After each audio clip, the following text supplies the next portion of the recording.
3rd and 10. Now Brady on the bootleg. And that's going to be incomplete. The contact there enough to jar that ball free, and it brings up 4th down. Oh, that's going to hurt a bit because they needed to come through with a completion there. Now a drive that started with great field position is facing 4th down.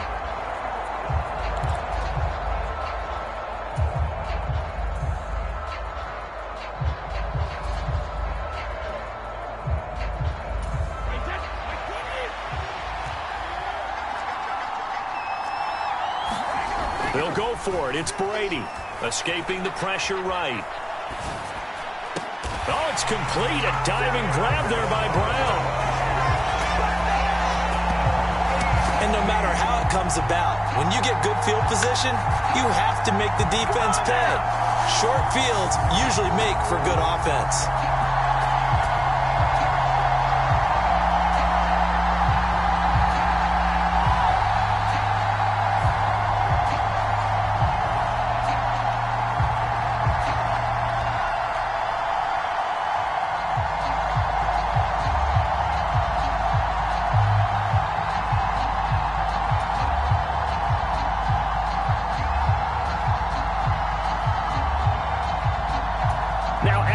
Terry for the point after. He's got it, and now it's a 10-0 lead here in the opening quarter. The drive summary that time, 5 plays. And it ends with an AFC touchdown.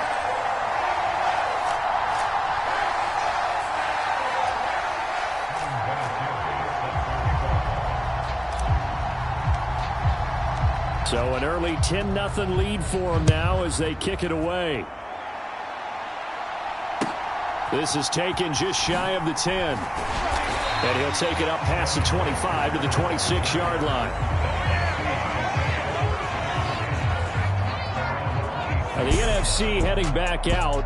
Hall of Famer Randy Moss a part of this offense. And Coach Madden, boy, he always appreciated the ferociousness with which number 84 attacked the football in the air. As Randy Moss says, just chunk it up there, dog, and I'll go get it. And, Coach, boy, did he ever go get it. Over 15,000 receiving yards, 156 touchdowns. And how about this? From his rookie year of 1998 until 2009, those were his prime seasons, right? He led the league in touchdowns 5 times, but even more so, he showed us all how to go up and get it. Great body control. No one's ever done it better playing the ball in the air. Eluding the pressure right. And this one nearly picked off. Kind of surprising to see a defender of his caliber let it get away, but get away it does, and it's 2nd down. The CD, we spoke of some of the Raiders' tough playoff losses through the decade of the 70s, but for one shining season, they put it all together, and that was 1976. You remember a 13-1 regular season, a memorable playoff win over New England. They dominated the Steelers 24-7 in the AFC title game, and then a meeting with the Minnesota Vikings in Super Bowl 11. Oh, Brandon, what a game that was down at the Rose Bowl in Pasadena. A gorgeous 53-degree day, perfect for football. Raiders got out to a 16-0 lead at the half, and Clarence Davis, no relation, although I would certainly claim him. Strong on the ground, 137 yards rushing. How about Freddie Biletnikoff, the MVP of that game, catching everything that came his way? Kenny Stabler running the offense with precision, and we all remember the one that sealed it.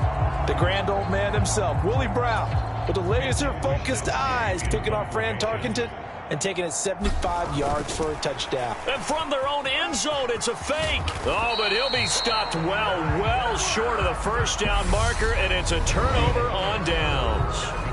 1 quarter in the books at the Coliseum. What a day. It's the AFC Stars with the early lead. This is the John Madden Legacy game on EA Sports.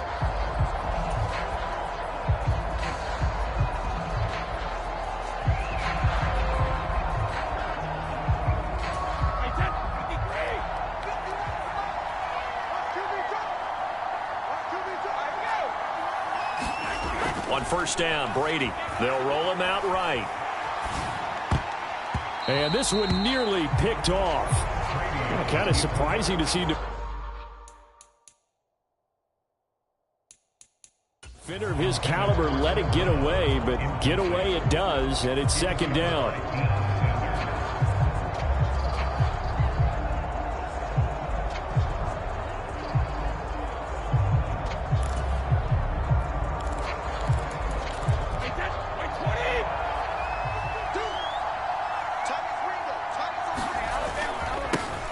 They'll run with Allen. And he is going to lose yardage here. 2 yards the loss, and now 3rd and 12. So, Charles, after that Super Bowl title in the 76 season, the Raiders again advanced to the AFC Championship game the following year, but they fell to the Denver Broncos on New Year's Day by a field goal, and that ended their chances for back-to-back titles. And then in 1978, after missing out on the playoffs in that season, John Madden, he actually stepped down as coach of the Raiders January 4th, 1979. Yeah, and that was a surprise for the league because remember, Brandon, he coached 10 seasons in the NFL, but he put everything he had into the Oakland Raiders, into being a head football coach, into guiding, mentoring, loving his players. And he just sort of felt like it was the right time to step away. And even though he was just 42 when he left, even though there would be overtures for a return to coaching in the future, many overtures, he never returned to the sideline. Even though he didn't, we all know his work with the NFL was far from finished, and a lot of chapters of the John Madden story were still left to be written.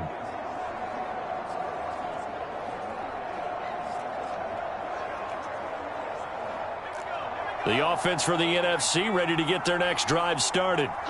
They've shown precious little here offensively thus far as they try again with a first down now. That's to the right side, complete to Kittle. And he's able to get this one out closer to midfield across the 45. A lot of effort there for just a 3-yard gain, and now second down. Yeah, that one was covered pretty well because they were trying to leak the tight end out into the flat. I think they were hoping he could catch and turn upfield and pick up the first down. Favre on second down.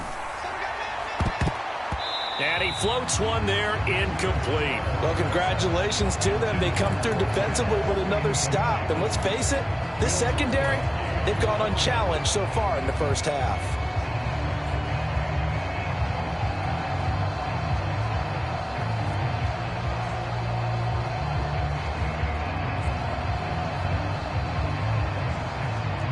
This offense so far on third down, 0 for 3 to this point. They could use a conversion. This is 3rd and 7. To throw is Favre. This one into the hands of Kittle, the tight end. And he won't quite make it. He needed 6. He got about 5. 4th down. I thought maybe when he caught, he'd have a good chance of getting that first down, but that's a nice job of holding him up and preventing him from getting to the sticks. 2 minutes remain here, the first half of the John Madden Legacy game. We'll be back. Hey, we want to let you know, give you a fair warning that coming up at halftime, the folks at EA Sports have put together a very nice package in tribute to Coach Madden. So make sure you stick. And look at this, another fake. And he will not even make it back to the line of scrimmage. A little trickeration there, but it doesn't fool this defense. And that will force a turnover on downs. The AFC offense heading back out. You know, Charles, Coach really loved to utilize his tight ends in the passing game. You think about Dave Casper, Hall of Famer for those great Raider teams. And I think he saw a lot of Dave Casper in an all-Madden staple, Tony Gonzalez. Tony Gonzalez is the type of tight end I think everyone's looking for. He's a guy that can make some big plays from that tight end position. Let me tell you, you better make sure you have him accounted for on every play.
And that's exactly right, because Dave Casper, he could shred defenses down the middle of the field. And that's exactly what Tony Gonzalez did in his entire career. A 14-time Pro Bowl selection. Only Tom Brady has more. There's 6 guys in the 15,000-yard receiving club. He's the only tight end in there. Tony Gonzalez, every snap he had to know where he was because he could make plays short, medium, and long, and often put the ball in the end zone. I like the strategy. Extra tight ends, extra beef. They want to run the football, but that means they probably want to run it inside. If you get strung out on the perimeter, you're in peril. Yeah, we saw the result, negative yardage.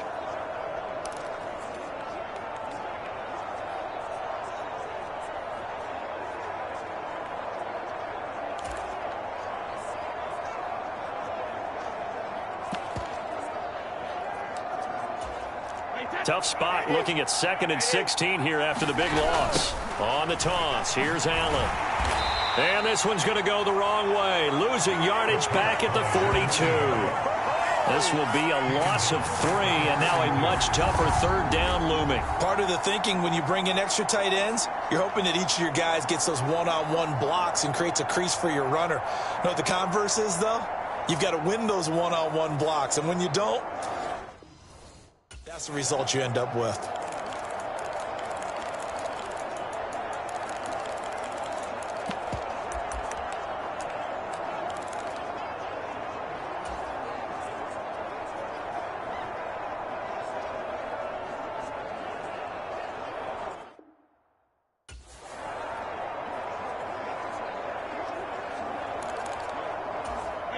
So time to start going in the other direction as they come up now 3rd and long.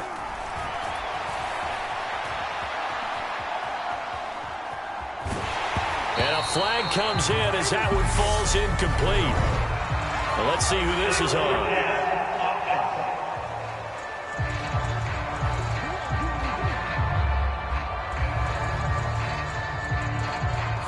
Yeah, we kind of sensed that one. He got a little too far forward before throwing, and that one will set them back. And remember, the NFL level, being aware of where the line of scrimmage is crucial. And here's the other part.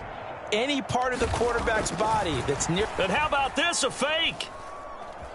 Shakes off the sand. And this is going to blow up in their faces. Not only do they not get the first, they're going to lose big yardage as well. I know, without even asking, without even looking in your direction, that you are not a fan of that call. Oh, I wish you would look, Brandon, because I was actually thinking this would be the perfect time for a fake. Right. Yeah, you're right. This doesn't make any sense to me at all. This deep in your own territory. Look, I'm all for being unconventional. That part's cool, and I get it. But this deep, I just don't think it was the right time to make that call.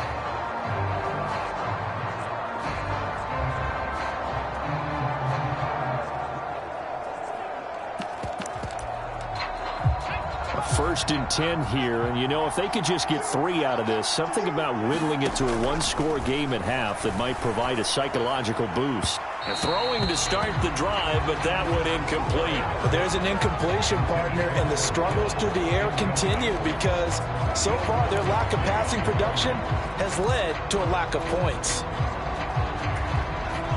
From the 24, they'll go again on 2nd and 10. Favre. And they're going to get him. He's sacked back around the 28. Javon Curse. That is now 2 sacks for him here in this first half. Okay, you know my bias is about to come out here. A lot of people think that the offense is just moving in the wrong direction. I'd say they're moving in the right direction because the defense is pushing them back. Former defensive guy. Now, as a quarterback 3rd and long, you really got to rally the troops here, don't you? Yeah, you do in a big way. And what else do you have to look out for? More pressure coming at you because it seems to be working pretty well. And he'll get this to the 23, but that'll be well. So we're at halftime with the John Madden Legacy game, and now we present a special tribute to the man of the hour, narrated by the Raiders' own Trey Mosley. We now proceed to the start of the second half. The AFC going to get the football first here as we are back underway from Oakland in the John Madden Legacy game. And that one will bounce out of the back of the end zone, so we will start here at the 25.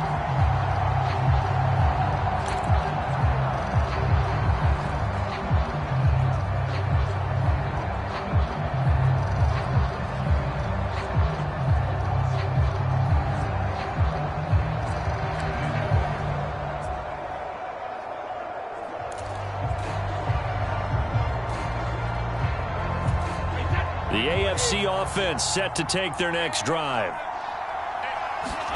Brady now on first down. Rush coming, and he's taken down. Ball at the 24 and a 2nd and 11. Another try after the first down sack. Brady. He finds his man, complete. It's Gonzalez. Finding room at midfield. Look at the big fella go. Inside the 10. And touchdown. Tony Gonzalez. 76 yards. And his guy's now an extra point away from taking a 3-score lead. When they drew that up, I don't think they envisioned it ending in a house call, but he got it and took it all the way home. Really impressive run after the catch, wasn't it? That was really special by him.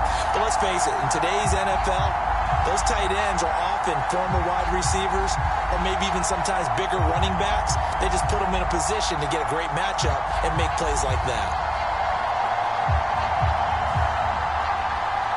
Vinatieri now to tack on the PAT.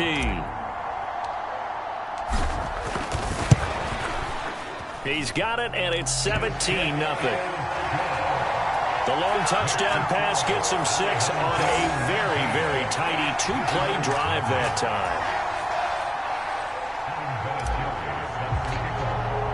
And here's Vinatieri now to kick it away after the touchdown. This is taken just shy of the 10, and he won't quite make it to the 25.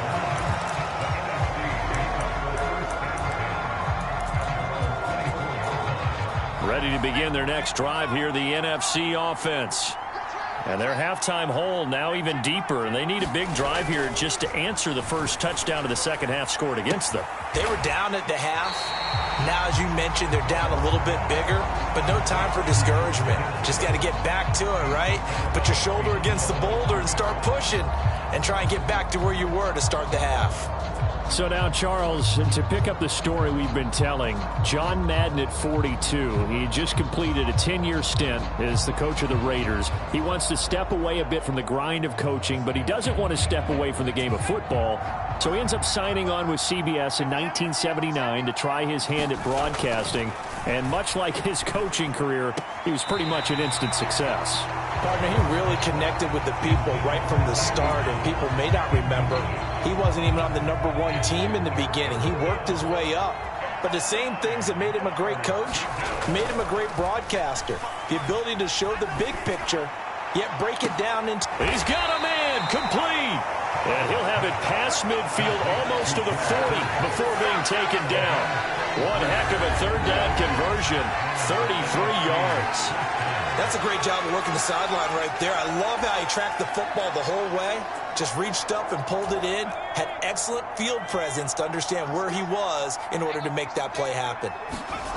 They'll throw on first down with Favre.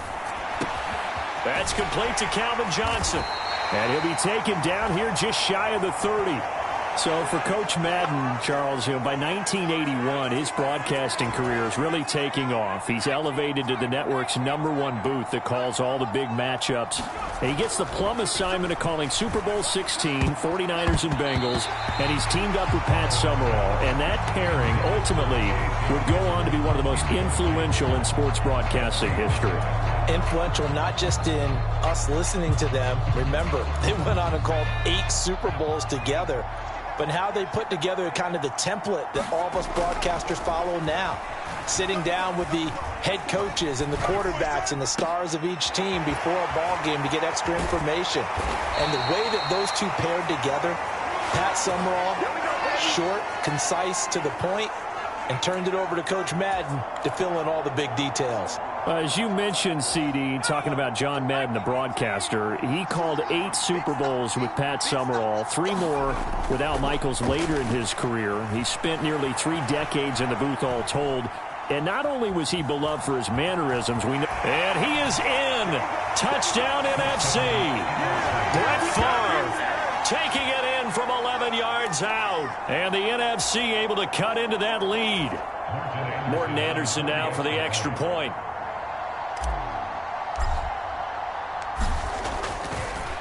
Oh, and now they're going to fake it.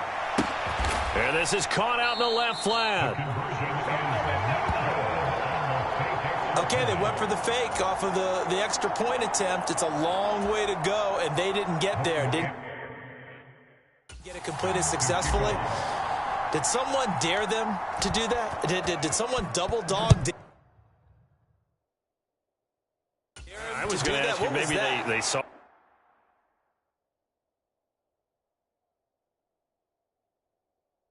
something on film, but do you see something on film with those to try something from the 15 on a PAT? I don't know. The only thing they needed to see on film there was a snap, a hole, and someone kicking the ball through the post.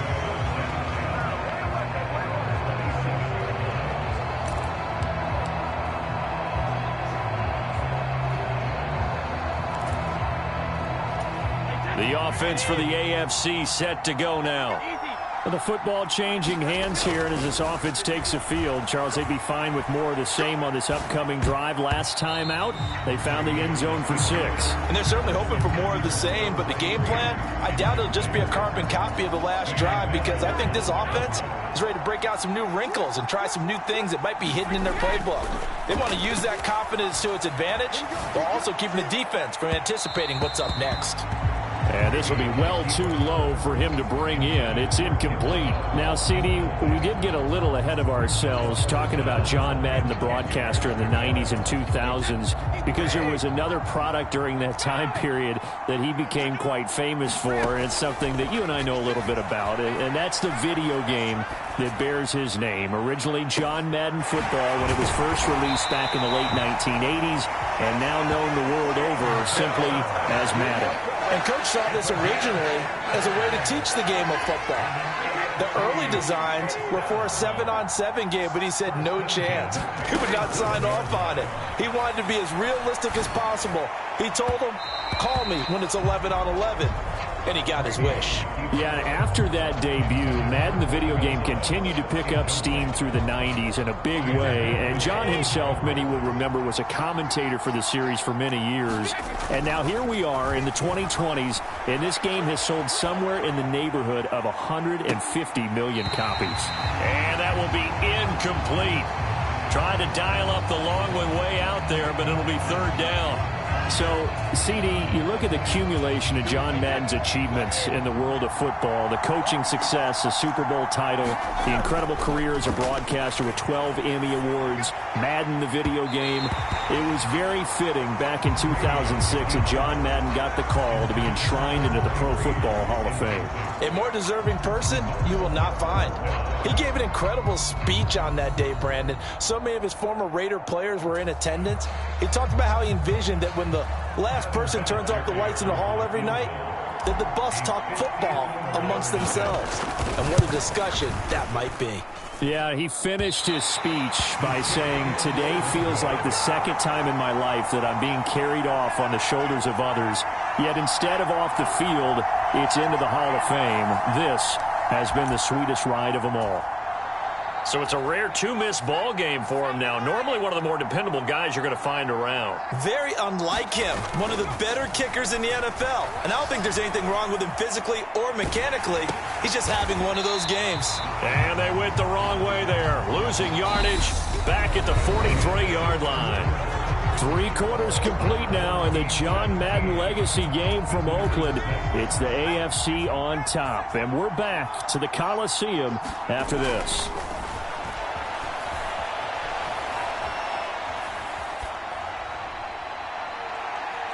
Now a deep ball there on second down, but it'll wind up incomplete. Now you think about John Madden in his retirement years post-broadcasting. He was about as active as most people are in their working years. I mean, he continued to play a key role on the NFL's competition committee. He was available to a wide range of people as a tutor, as a mentor. He continued to teach the game of football to all who would listen. And Charles, as you and I know, even continued to provide input, a lot of input on the Madden video game. Yeah, I know a lot of folks that design and build this game certainly look forward to their yearly visits out to the Madden compound that he had out in the East Bend. They pitch the new aspects of each year's game to him, get his feedback, and then get to sit back and spend 6 hours with him on a Sunday, watching football and listening to him tell stories and talk even more ball. It had to be an incredible experience for all involved. The NFC's decision to go for it does not pan out. And the AFC is going to get the football back in great field position. On play action, now Brady. And that's going to be incomplete. Too tough to hold on to that one. It's second down. As soon as I saw him break contain and get outside, my first thought and my eyes gravitated downfield, because nowadays, most of these quarterbacks, when they do that, they want the big play downfield. They don't want to throw it short. In this case, he took the shot. It fell incomplete. The throw on second down by Brady is incomplete. My first thought is surprise, because that's one of the better tight ends around, and I've seen him pull in balls like this before. But how about a little credit to the defense forcing that incompletion? The offense on third down, just 1 for 5 to this point. This is 3rd and 10. Now Brady. Oh, what a heck of an effort there as he'll make the diving catch. Call that a very strong gain of 24. Big hook up there, forced to throw it on third down. The connection's going to keep the drive alive and also keep the clock moving. Yeah, and from a defensive perspective, didn't get a sack, didn't knock the ball free, didn't break up the pass. The clock keeps running on you. You're in a dire situation now. And that is incomplete. He couldn't hold on through the contact. Brings up second down. Well, he certainly did a nice job improvising there, extending the play, hoping someone would come open downfield, but they never did.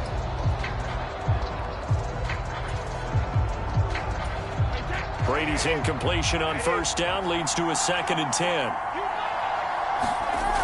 Back to throw again. And he slings one that's incomplete. Nice job escaping the pocket. Boy, he took the shot downfield towards the end zone, didn't he?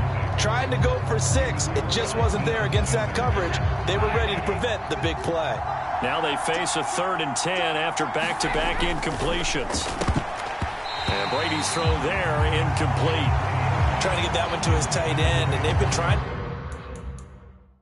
get the ball to him, but as of yet, unable to successfully complete one. But you know, there's usually a nice comfort zone in throwing to the tight end. Great sight lines, usually right in the middle of the field. Brady going to go on 4th down. And it's incomplete. They cannot convert, and they turn it over. The AFC went for it, and it doesn't work out. And as a result, possession switches hands. And I am not sure, partner, there what the mindset was to go for it. I don't know. And some teams just feel that possession is the key to everything. They just want to have the football in their hands. No matter how it goes to the other team, they just don't trust doing that. So they say, listen, go for it and try and finish it ourselves. 1st and 10, it's Favre. His throw incomplete. So another incompletion there. He's hitting on fewer than half his pass attempts in this one, and that is not a winning formula. Yeah, so let's make sure we give a little bit of credit to the defense here. They've given him a lot to think about, a lot of different looks, and he seems a little bit confused trying to complete passes. Here's Favre to throw. Complete. It's Johnson. That helps the completion percentage, but not much else, and now it's 3rd and 10. Now, right where this set of downs started, they need a full 10 here to pick up the first down and move the chains. And this a leaping effort, but it's knocked away and incomplete. Give it big credit for his coverage right there, because when he saw the route break deep, he stayed in position to prevent a completion while avoiding any risk of a flag. And this will probably be the final play before the 2-minute warning. They'll try and throw for it with Favre. So 2 minutes to play in the John Madden Legacy game. The AFC trying to finish this one off. We're back to Oakland after this.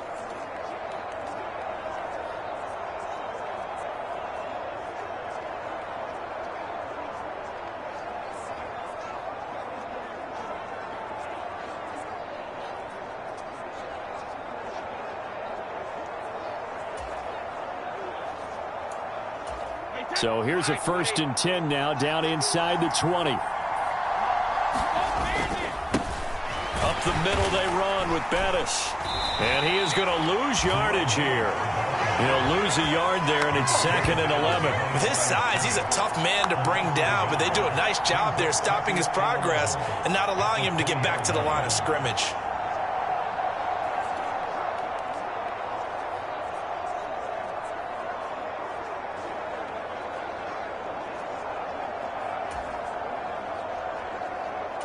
You'd have to think likely another running play coming here. 2nd and 11. Now a first carry for their fullback. And he gets it down close to the 10-yard line. They get 9 yards back on the run there, and they're left with a much more makeable 3rd and 2. This is where, fourth quarter, you got the lead, you give it to the big guy. Defensively kind of sucks the will out of them, doesn't it? Because they don't want to tackle him right now this late in the game. But you say that with accusatory tones. Allen hit. He lost the football.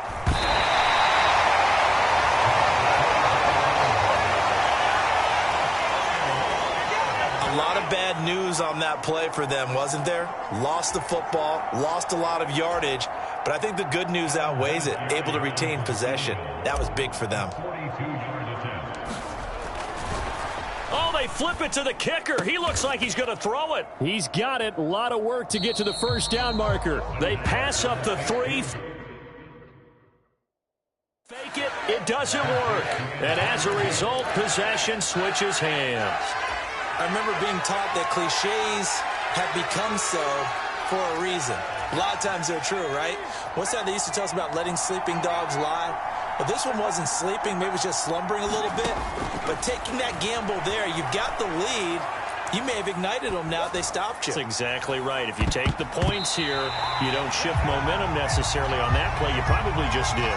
And, that nearly their first pick of the game, but it falls down to the ground incomplete. We've seen that the deep ball's been a part of their game plan all afternoon, but they've had trouble hooking up on it, unable to successfully find the end zone over the top. And the timing a bit off that time as that one falls to the ground. Trying to go for the big one there on 2nd down. Now they're likely down to their final 2 plays. And you know they've got to keep going for the big shot, right? So defensively, you play what they call top down. Nothing behind you. Make everything get completed in front. Now a shot taken on 3rd down, but it's going to wind up incomplete.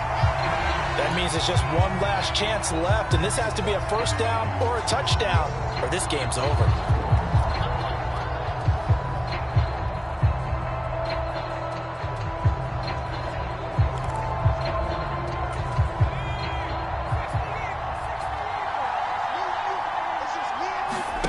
They're going on 4th down. It's Favre. And this is intercepted, and that should do it. Picked off by Stephon Gilmore. And a huge return as he'll take this one all the way down inside the 30-yard line. For this defense, CD, that's kind of the icing on the cake here as we get to the end of this one. And didn't you feel that they weren't just going into total prevent there? You know, they had the lead, and sometimes you fall back and you lose your aggressiveness. Not in this case. They were still making a play on the football, and look how that one turned out. They may have salted this one away.